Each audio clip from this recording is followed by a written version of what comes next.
इस कहानी को लिखा है प्रियदर्शिनी त्रिपाठी ने और अब से इस कहानी को मैं ही सुनाऊंगी। आज फिर से हम सुनने जा रहे हैं यक्षिणी सीजन 2। इस कहानी को आवाज दी है वनिका ने। अगर अभी तक आपने पहले के एपिसोड नहीं सुने तो पहले उनको सुन लीजिए, नहीं तो आपको कुछ समझ नहीं आएगा। आचार्य ब्रह्मज्ञ शुक्ल का घर हफ्ते के 5 दिन बिल्कुल बंद रहता था, लेकिन शनिवार और रविवार को लोग आते जाते रहते थे। बहुत बड़े परिसर में फैला उनका घर हरियाली से भरा हुआ था और पीछे एक तहखाना था, जिसके गलियारे से होते हुए था उनका मुख्य कक्ष, जिसमें आचार्य विभिन्न पूजाएं और साधना किया करते हैं। आचार्य ब्रह्मज्ञ एक उच्च कोटि के शिक्षाविद रह चुके थे और यूनिवर्सिटी ऑफ शिकागो अमेरिका में तंत्र शास्त्र का अध्यापन कार्य कर चुके थे। आज रविवार का दिन था। आचार्य ब्रह्मज्ञ अपने घर की बालकनी में बैठे हुए थे और चाय पी रहे थे। उनके चौकीदार ने उनसे कहा कि कोई लड़का है गेट पर, बार बार आपसे मिलना है ऐसा कह रहा है। आचार्य ने कहा कि उसे अगले हफ्ते आने को कह दो, 2 जोड़ी कपड़ों के साथ। आचार्य बोले। चौकीदार थोड़ा हैरान हुआ कि कपड़े क्यों मंगवा रहे हैं आचार्य श्री, पर वो कुछ बोला नहीं। उसने ये सब पहले भी देखा हुआ था, कभी किसी से चश्मे मंगवाना, कभी पर्स या फिर कभी कोई किताब, कभी मोजे की जोड़। उनका कामकाज चौकीदार भुवन की समझ के बाहर था। बस वो तो ईमानदारी से आचार्य के घर में पिछले 7 सालों से काम कर रहा था, बिना कोई सवाल जवाब किए।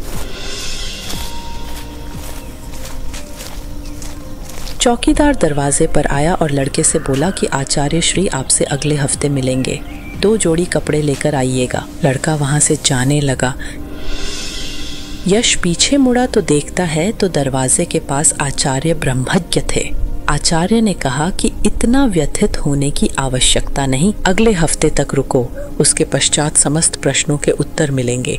अभी यहाँ से जाओ, शाम बढ़कर रात में बदल जाए उससे पहले चले जाओ। याद रहे 2 जोड़ी कपड़े। और आचार्य फिर अपने घर के अंदर चले गए। यश हैरान सा उन्हें देखता रह गया कि मैंने अपना नाम बताया नहीं, फिर ये कैसे मुझे जानते हैं। और यश को उनका चेहरा देखा देखा लगा। यश ने उनकी बातों पर गौर किया।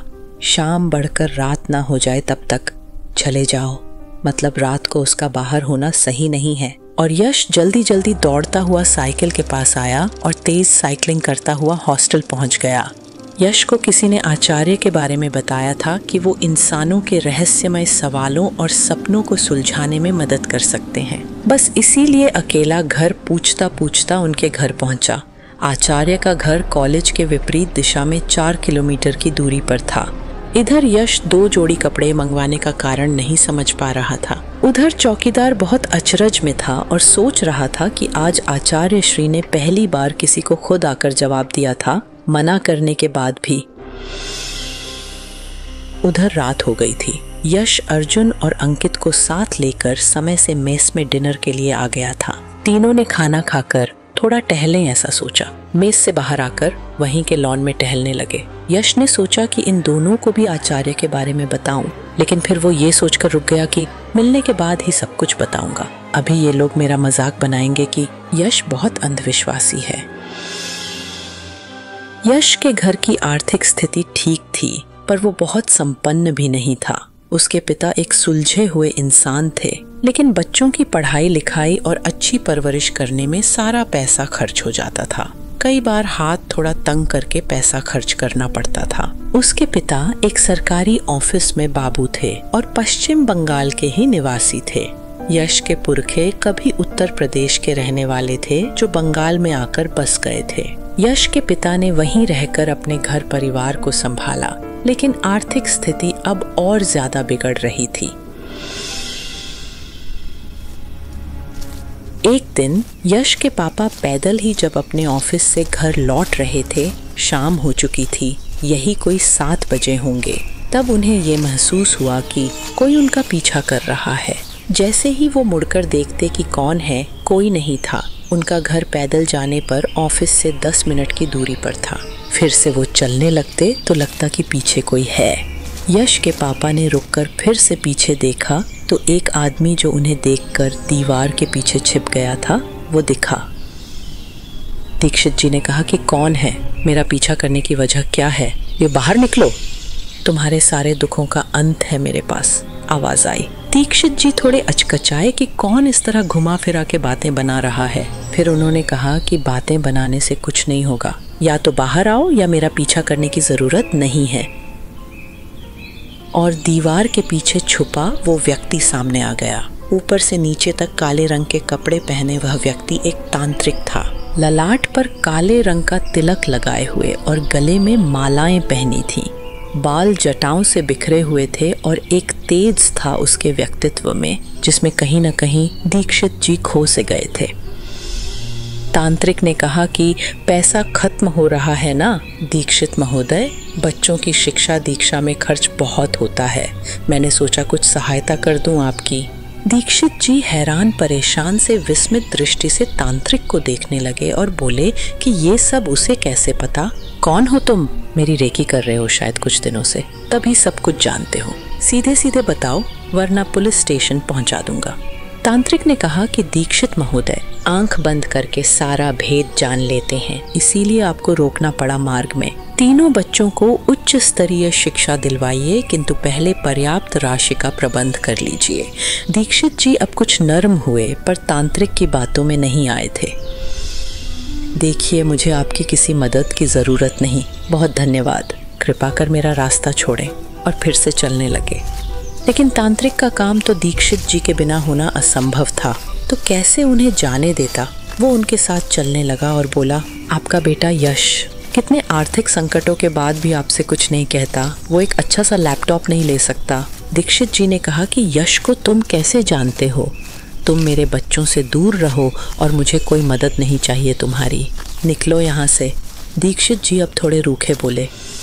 दीक्षित जी जल्दी जल्दी चलकर घर पहुंच गए थे, लेकिन हाँफने लगे थे। उनकी पत्नी ने आते ही पूछा कि ऐसे क्यों हाँफ रहे हैं, तो उन्होंने पानी के लिए इशारा किया।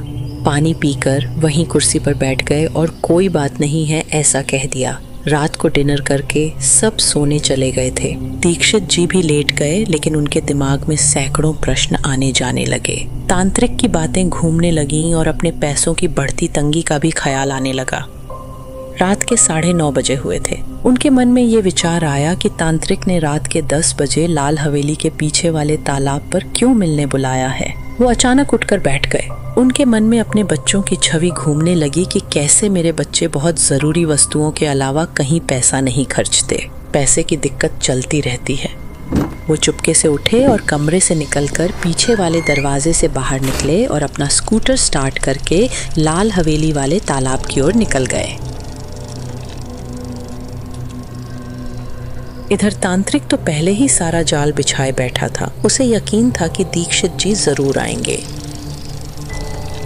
ठीक 10:10 पर दीक्षित जी ने अपना स्कूटर लाल हवेली क्षेत्र में पार्क किया और फिर उस तालाब की ओर जाने लगे जो पार्क के ठीक सामने था। रात के इस समय कोई भी उस इलाके में नहीं आता था। दीक्षित जी तालाब के एकदम किनारे पहुंच गए थे। शुक्ल पक्ष की चतुर्दशी थी, अर्थात पूर्णिमा से एक दिन पहले का चांद ऊपर आसमान में चमक रहा था। तांत्रिक को ढूंढते हुए वह इधर उधर देखने लगे।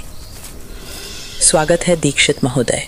दीक्षित जी ने देखा तांत्रिक उनके ठीक सामने था। वो उसकी ओर बढ़े, फिर बोले कि क्यों 10 बजे इस सुनसान जगह बुलाया है मुझे, और क्या मकसद है तुम्हारा? तांत्रिक ने एक आसन पर बैठने को बोला और कहा, सब बताऊंगा, किंतु आपको ये बातें किसी और को नहीं बतानी है, अन्यथा इसके विपरीत परिणाम होंगे। मैं आपको आज एक ऐसी पूजा के बारे में बता रहा हूँ जिससे आप जो भी वस्तु, मुद्रा या जो भी चाहे प्राप्त कर सकेंगे। आज की पूजा एक उदाहरण होगी। इसी तरह यदि आप कल भी पूजा करेंगे तो आपको धनवान होने और प्रतिष्ठा प्राप्ति से कोई नहीं रोक सकेगा। दीक्षित जी ने कहा कि ये किस तरह की पूजा है, कौन से भगवान की पूजा करनी होगी? तांत्रिक ने कहा कि भगवान को हर बात के लिए परेशान करना उचित नहीं दीक्षित महोदय। उनके अलावा भी कई देव देवियां हैं जो पूजा करने से प्रसन्न होते हैं। यक्षिणी की पूजा करनी होगी आपको, तभी आप इच्छित फल प्राप्त कर पाएंगे। यक्षिणियाँ यक्षलोक में निवास करती हैं और पूजा करने से प्रसन्न होकर इच्छित फल प्रदान करती हैं। इसके बाद आसन पर बैठकर तांत्रिक उन्हें एक दूसरे आसन पर बैठने को कहता है और खुद हवन कुंड प्रज्वलित कर कुछ सामग्रियां देता है। फिर कई सारी विधियां करवाता है दीक्षित जी के हाथों से और अंत में पूजा समाप्त कर दीक्षित जी को कहता है कि चुपचाप बिना किसी से कुछ कहे सुने घर चले जाइए, घर में भी कोई बात मत करना और कल पूर्णिमा की रात्रि को 11 बजे इसी स्थान पर पहुंच जाइएगा। और याद रहे, ये बात कभी किसी को बताना खुद के जीवन को संकट में डालने जैसी है। दीक्षित जी इस पूजा के बाद कुछ सम्मोहित से हो गए थे, चुपचाप उठकर सीधा अपने स्कूटर को स्टार्ट कर घर फूंक गए थे। अब इस कहानी में कई सारे सवाल उठ रहे थे कि क्या कल की यक्षिणी साधना करने के बाद दीक्षित जी की जिंदगी में बदलाव आएगा और क्या यश आचार्य ब्रह्मज्ञ से मिलकर क्या अपने सपनों का रहस्य सुलझा सकेगा। इन सभी सवालों के जवाब वक्त ही देने वाला था। दीक्षित जी ने घर पहुंचकर सीधे स्कूटर लगाया और दबे पैरों से बिस्तर पर जाकर लेट गए और सोने की कोशिश करने लगे, पर आज की सारी बातें और घटनाएं उन्हें सोने नहीं दे रही थी। वो तांत्रिक द्वारा कही गई बातों और उस विशेष पूजा के बारे में सोचते रहे। न जाने कब उनकी आंख लग गई। अगली सुबह दीक्षित जी घबराकर उठे तो पत्नी को थोड़ा आश्चर्य हुआ कि ये किस तरह का बर्ताव कर रहे हैं और उनके ललाट पर लगे तिलक बिंदु को देख पत्नी घोर विस्मय से उन्हें देखने लगी और बोली कि रात को ये तिलक आपके सिर पर कैसे आया। दीक्षित जी एकदम से सकपका गए और हाथ से अपना ललाट छुआ तो लाल कुमकुम तिलक को देखकर वो सकपका गए कि रात को मैं अपना मुंह धोना कैसे भूल गया। दीक्षित जी बिना कुछ कहे सुने ऑफिस जाने के लिए तैयार हुए और सीधा ऑफिस आ गए। वहाँ दिन भर सरकारी कामकाज में दिन बीता, लेकिन उनका मन बस पिछली रात की पूजा पाठ और आज होने वाली बड़ी पूजा पर था। शाम हुई, वो घर आ गए थे। वो चुपचाप कमरे में बैठे बार बार घड़ी की तरफ देखते थे। रात के करीब 10 बज रहे थे और दीक्षित जी के घर में सब सो गए थे। जब तसल्ली हो गई तब वह निकलकर पिछले गेट से जाने लगे। स्कूटर स्टार्ट करते ही उनकी पत्नी, जो आवाज से अचानक जग गई थी, दीक्षित जी को ना देखकर टेंशन में आ गई। तुरंत उन्होंने पूरे घर में ढूंढा, लेकिन दीक्षित जी कहीं नहीं दिखे। उसकी पश्चात उनकी पत्नी ने जब घर के पिछली गेट की ओर जाकर देखा तो गेट को बाहर से बंद पाया और खिड़की से देखने पर बाहर स्कूटर भी नहीं था। दीक्षित जी की पत्नी चिंतित हो उठी थी। उन्होंने तुरंत सोचा कि बच्चों को जगाया जाए, लेकिन सुबह जल्दी कोचिंग होने के कारण बच्चे भी गहरी नींद में थे। वो हैरान परेशान सी घर में यहाँ वहाँ टहलने लगी और सोचा कि कुछ देर इंतजार करती हूँ, हो सकता है कोई ऑफिस संबंधी काम आ गया हो जिसे अर्जेंट पूरा करना हो। इधर दीक्षित जी लाल हवेली के पीछे वाले तालाब पर आ गए थे और कल की पूजा वाली जगह पर ही आकर रुक गए थे। उन्होंने यहाँ वहाँ देखा कि तांत्रिक किधर है। तांत्रिक धुएं की तरह अचानक तालाब के किनारे से बाहर आता दिखाई दिया। दीक्षित जी को देखकर उसके चेहरे पर मुस्कान आ गई। अब उसे विश्वास हो गया था कि ये मुझे सिद्ध तांत्रिक बनाने में सहायक प्यादा है। दीक्षित जी ने तांत्रिक को हाथ जोड़कर अभिवादन किया। तांत्रिक ने कहा कि दीक्षित महोदय, मुझे आपको एक आवश्यक बात बतानी है, किंतु पहले हम इस पूर्णमासी की पूजा को मुहूर्त रहते कर लेते हैं, अन्यथा इसका लाभ नहीं मिलेगा। दीक्षित जी को आसन पर बैठने को बोलकर तांत्रिक ध्यान मग्न हो गया। यक्षिणी साधना करने का इस तांत्रिक अघोरेश का ये 36वें दिन का पूजा पाठ था।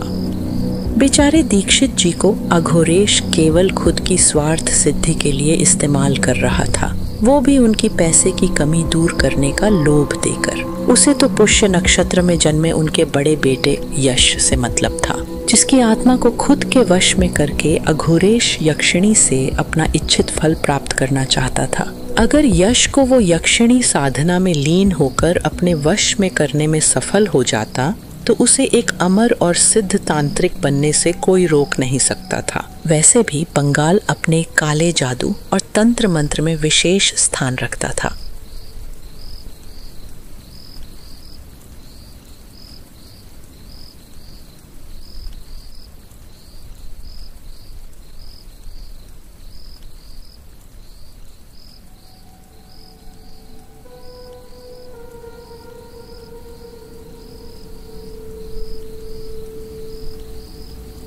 यश के दूर होते हुए भी अघोरेश को उसकी पल पल की खबर रहती थी, लेकिन उसने ये राज दीक्षित जी से छुपा कर रखा और पूजा में उन्हें बैठाने का मकसद उनसे वचन के तौर पर यश को उसे सौंपना था। यानी अनजाने में यश के पिता यश को बुरी ताकतों को सौंप रहे थे।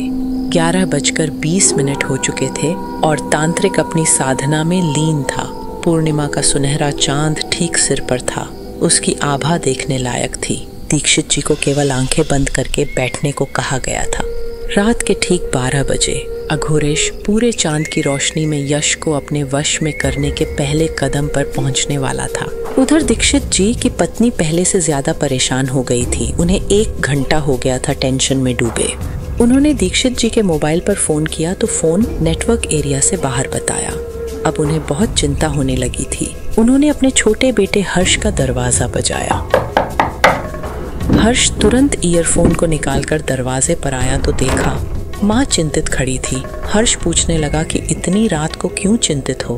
तो उन्होंने कहा कि तुम्हारे पापा 11 बजे से स्कूटर लेकर कहीं चले गए हैं और उनका फोन भी नहीं लग रहा। हर्ष ने ऑफिस जाने का अंदेशा जताया और उनके कुछ पहचान वाले स्टाफ मेंबर को फोन किया, पर सभी ने ऑफिस बंद होने की बात कही। हर्ष ने तुरंत जीपीएस की मदद से दीक्षित जी का लोकेशन ट्रेस कर लिया। उनका लोकेशन लाल हवेली के पीछे वाले तालाब का आ रहा था। हर्ष ने कहा कि लाल हवेली के पीछे वाले तालाब पर तो कोई नहीं जाता है और पापा का लोकेशन वहीं का दिखा रहा है। ऐसा कैसे हो सकता है? मेरे कुछ फ्रेंड्स बता रहे थे कि वहाँ पर तांत्रिक लोग रहते हैं। फिर वो परेशान होते हुए कहती है कि हर्ष बेटा, कुछ भी करो, उन्हें वापस लाना जरूरी है। आज पूर्णिमा भी है, कहीं कुछ अनर्थ ना हो जाए।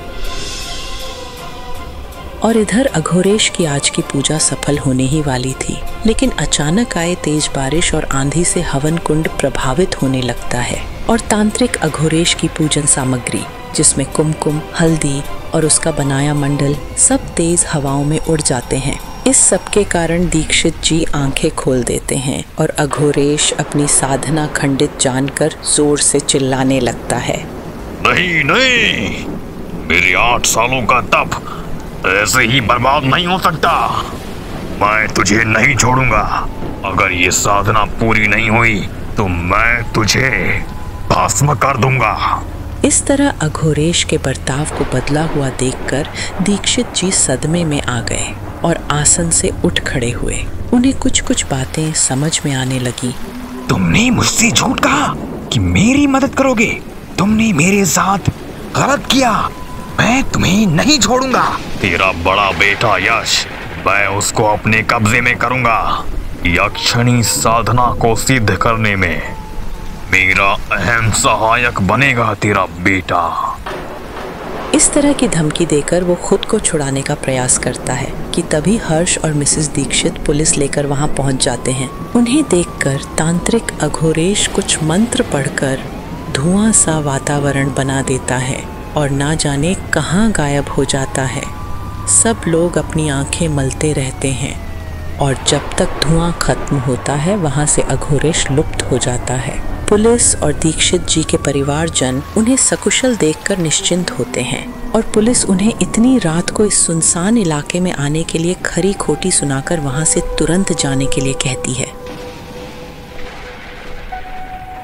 हर्ष और दीक्षित जी और उनकी पत्नी वहां से निकल जाते हैं, किंतु दीक्षित जी बहुत घबरा जाते हैं और सदमे के कारण कुछ बोल नहीं पाते। घर वाले उन्हें परेशान और सदमे में जानकर घर लाकर उनके कमरे में सुला देते हैं।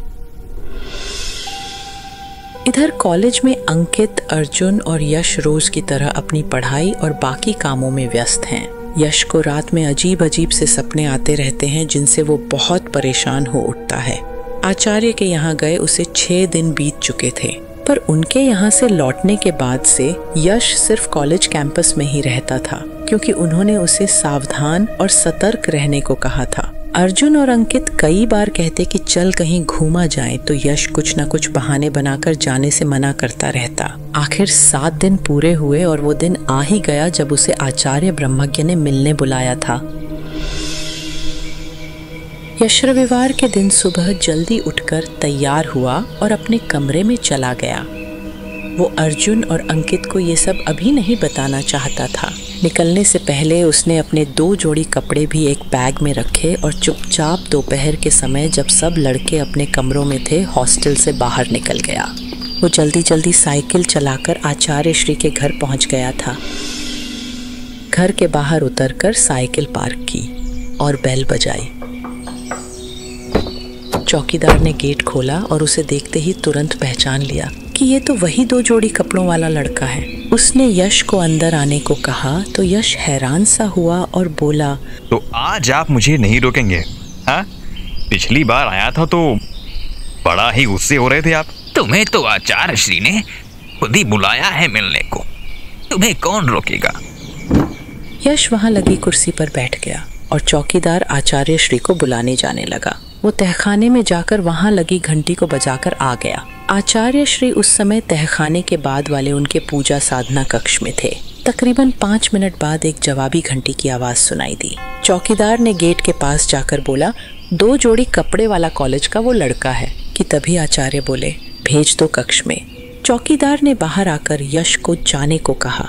उस खास कक्ष में चौकीदार या किसी को भी प्रवेश की अनुमति नहीं थी। केवल आचार्य ब्रह्मज्ञ और उनकी मर्जी से जाने वाले लोग ही अलाउड थे वहां।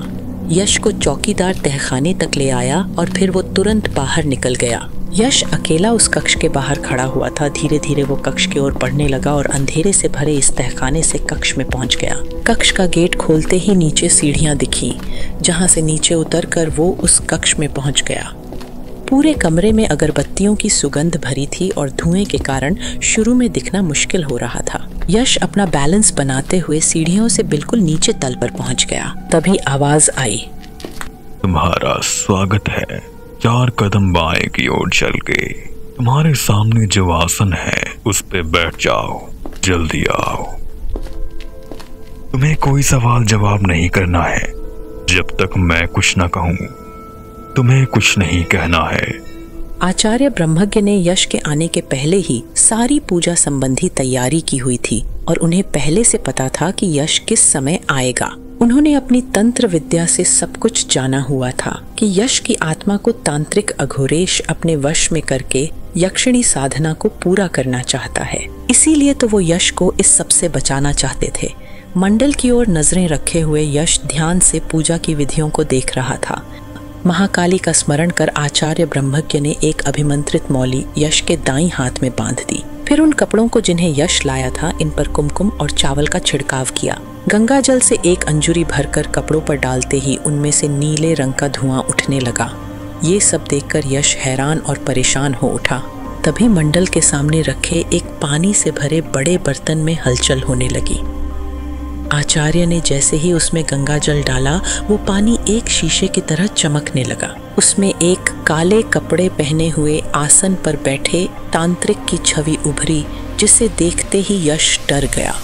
वो सोचने लगा, ये तो वही सपने वाला तांत्रिक है। पर आचार्य के निर्देश अनुसार वो कुछ भी नहीं बोला, चुपचाप बैठा रहा। फिर जो दीक्षित जी के साथ हुआ वो एक फिल्म की तरह उसकी आंखों के सामने चलने लगा। यश अब ये जान चुका था कि अघोरेश ही वो तांत्रिक है जिसने उसके पिता को आर्थिक रूप से और कमजोर बना दिया है। यश के मन में गुस्सा और दुख भर गया। अब धीरे धीरे कमरे का अंधेरा खत्म होने लगा और पूरा कमरा एक अद्भुत रोशनी से भर गया। यश को सपने इसीलिए आते थे क्योंकि उसकी आत्मा को तांत्रिक अघोरेश ने दीक्षित जी को पैसे देने के लोभ देकर खुद के वश में करने का प्रयास किया था। यश के सवालों के जवाब आचार्य ब्रह्मज्ञ ने उस विशेष पूजा के माध्यम से दे दिए थे। यश को अब अपने सपनों में दिखाई देने वाली सारी चीजों का रहस्य समझ में आने लगा था और उन 2 जोड़ी कपड़ों को आचार्य ने तहखाने के एकदम बीचों बीच जाकर एक लकड़ी के जमींदोज दरवाजे में पहुंचा दिया था। यश वहां से वापस लौट ही रहा था कि तभी आचार्य ने उसे रोका। उन्होंने एक लाल रंग की मखमली पोटलीनुमा वस्तु दी। यश ने उन्हें कहा, इसमें क्या है आचार्य श्री? ये चीज अपने साथ ले जाओ और अपने कमरे के अंदर किसी कांच के पीछे छुपा देना। यश वहां से निकल गया और सीधा हॉस्टल पहुंच गया। सामने ही अंकित और अर्जुन कैंटीन के पास दिख गए। अर्जुन ने यश को हैरानी से देखकर पूछा, अरे कहाँ से आ रहे हो और ये इतनी अच्छी खुशबू कहाँ से आ रही है? मेरे पास कई बातें हैं तुम्हें बताने के लिए, मेरे रूम में चलो। अंकित और अर्जुन उसके पीछे हो लिए थे, लेकिन ये सब बातें लाल सिंह वहीं खड़ा सुन रहा था। उसे तीनों पर शुरू से शक था, तो बिना देर किए वो भी पीछे हो लिया। लाल सिंह दरवाजे के एकदम बाहर अपने कान किसी जासूस कुत्ते की तरह खड़े किए हुए था। यश दिन भर की सारी बातों को एक एक करके बता रहा था और विस्तार से उन्हें सब बातें बताता जा रहा था कि अचानक उनका ध्यान बाहर दरवाजे की ओर गया। दरवाजे के बाहर सिक्कों के गिरने की खनक सुनाई दी। यश बोलते बोलते रुक गया और तीनों उठकर दरवाजे पर गए तो देखा कुछ सिक्के अंदर पहुंच गए थे। गेट खोलते ही लाल सिंह को देखकर तीनों अचंभित थे। लाल सिंह अपने गिरे हुए सिक्के समेटने में लगा था। अर्जुन बोल पड़ा, लाल सिंह जी, आप यहाँ क्या कर रहे हैं? कहीं आप? मैं तो बस मेरे सिक्के गिर पड़े थे, उठा रहा हूँ उसे। अच्छा, लेकिन ऐसा क्या होता है जो हर बार आपका सामान यश के कमरे के बाहर ही गिरता है? ऐसा नहीं है। ऐसा नहीं है तो कैसा है? ये लीजिए, आपके सिक्के पूरे हैं, एक भी लिया नहीं है। यश को समझ आ गया था कि लाल सिंह ने अपनी बातें सुन ली हैं, कहीं वो किसी और को ना बता दे। यश ने बाकी बातें भी दोनों को बताई और फिर मेस में जाकर डिनर किया।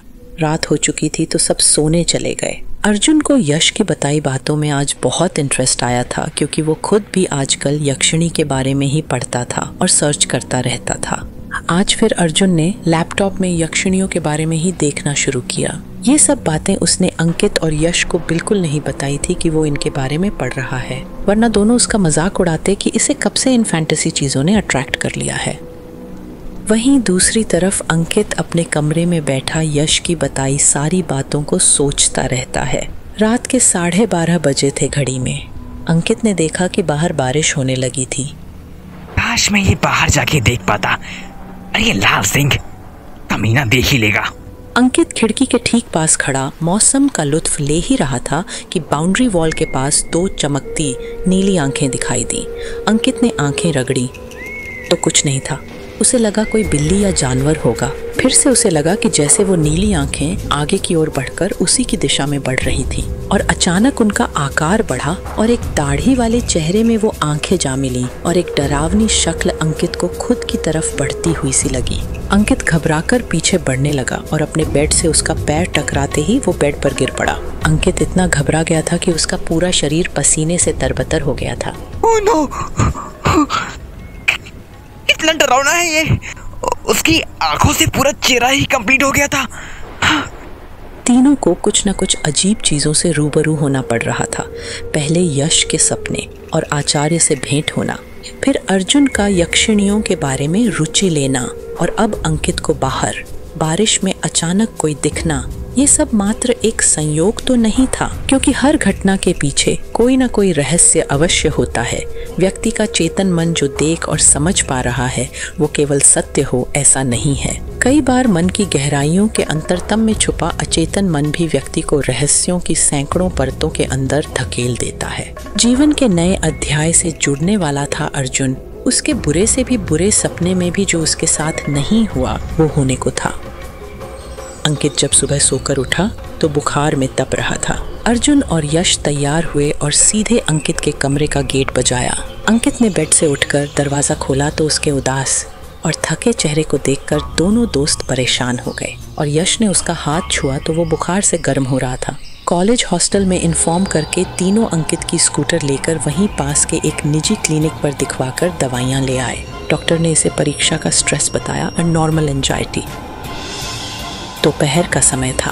अंकित की आंख लगी हुई थी। गोलियों के असर के कारण किसी के कदमों की आहट हुई। जैसे जैसे वो कदम आगे आते जाते थे वातावरण में डर का साया ऐसा घुलता जा रहा था कि हवाएं भी मानो कांप रही थीं। बड़े काले ओवरकोट को पहने हुए एक लंबे बालों वाली आकृति कुछ स्पष्ट सी कुछ अस्पष्ट सी दिखती हुई एकदम करीब आ चुकी थी। अंकित के बिस्तर के किनारे से उसके कान में कुछ बोलकर वो आकृति कहने लगी। आखिर वो आकृति किसकी है, जानने के लिए सुनिए अगला एपिसोड।